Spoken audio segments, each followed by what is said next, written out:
خیر، قرار نیست یک جا پرداخت کنه مگر اینکه توانش رو داشته باشه.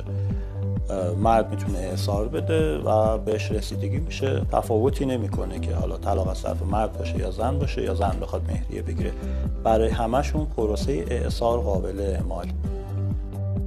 زن حق اعتراض به رأی طلاق از طرف مرد رو داره؟ بله، به عنوان رأیی که از دادگاه عمومی حقوقی صادر میشه میتونه بهش اعتراض بکنه.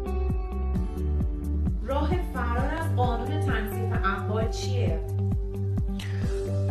فرار که کلمه خوبی نیست، اما برای جلوگیری از این موضوع میشه 2 تا کار کرد. اول اینکه زن رو بدون دلیل طلاق نداد و دوم که موقعی که داریم سند ازدواج رو امضا میکنیم بند تنصیف رو از طرف مرد نپذیریم.